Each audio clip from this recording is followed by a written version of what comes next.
وہ بیان اس سے شروع فرمایا کہ یہ جو سب سے آگے بیٹھے ہوئے یہ ذرا غور کر لیں کتنوں کے ہاتھوں کو کچلتے ہوئے اللہ کتنوں کو ٹھڈے مارتے اور گھٹنے رسید کرتے ہوئے یہاں تک پہنچے ہیں. مجھے دیکھنا جو ہے آپ کی نظر میں ایک بزرگ کی زیارت ہوگا، چلے مستحب کام ہے، لیکن یہ جو حقوق العباد تلف کیے یہ سب گناہ ہے، یہ حرام. بغیر معافی مانگے آپ کو معافی بھی نہیں ملے گی. پھر کتنے پہلے سے بڑے تسلی سے بیٹھے ہوئے تھے اور آپ نے چھلانگ مار کے ان کے آگے آ کے آپ بیٹھ گئے، تو اب وہ بیچارہ کہہ رہا کہ یار یہ کیا ہوا میرے ساتھ، میں تو صحیح بیٹھا ہوا تھا، یہ میرے آگے آگے بیٹھ گیا. تو یہ جتنے یوں کر کے تنگ ہو کے بیٹھے ہوئے نا، پھنس پھنس کے بیٹھے ہوئے، اب یہ ذرا پیچھے ہو جائیں اور آرام سے بیٹھ کے بیان سنیں اور توبہ بھی کریں.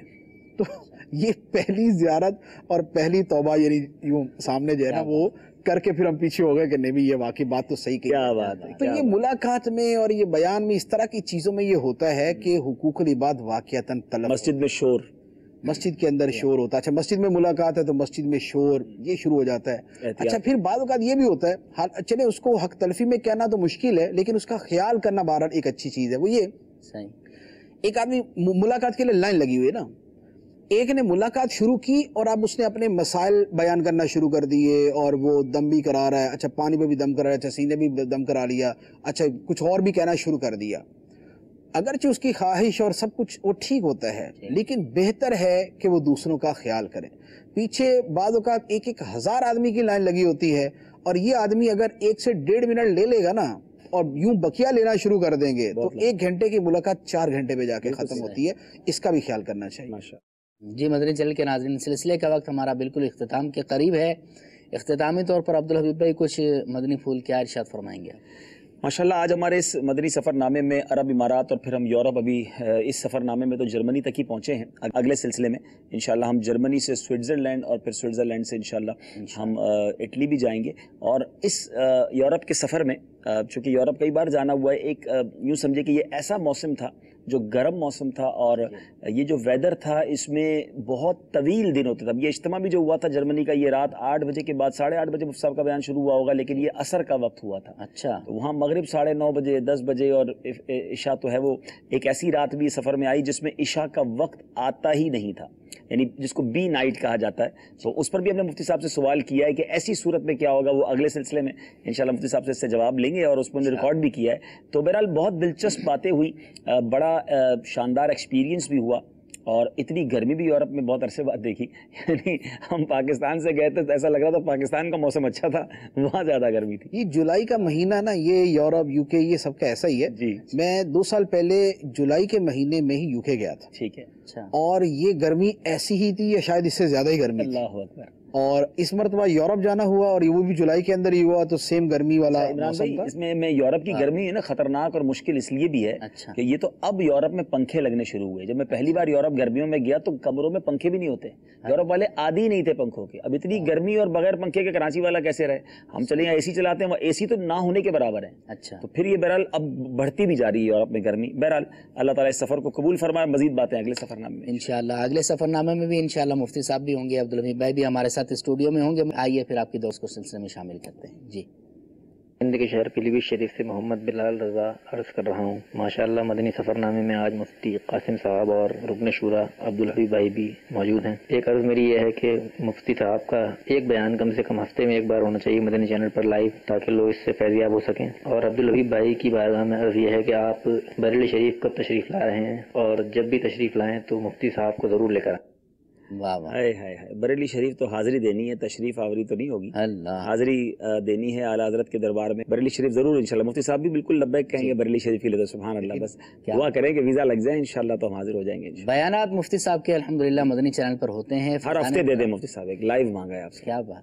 یہ تقریباً ہوتا ہی رہتا ہے لائیو. یہ ادھر سے ادھر سے بارر ہو ہی جاتا ہے ماشاءاللہ. سلسلے بھی لائیو ہو ہی رہے ماشاءاللہ.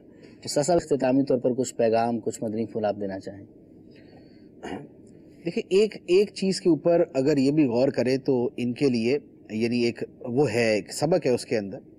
ہمارے لیے پوری دنیا میں جانا اتنا آسان نہیں ہے. اچھا دعوت اسلامی کے جو بھی مبلغین پاکستان سے جاتے ہیں، صحیح 20 جگہ ویزے کا پرابلم، پھر اس کے ساتھ اخراجات اس کے علاوہ ہوتے ہیں.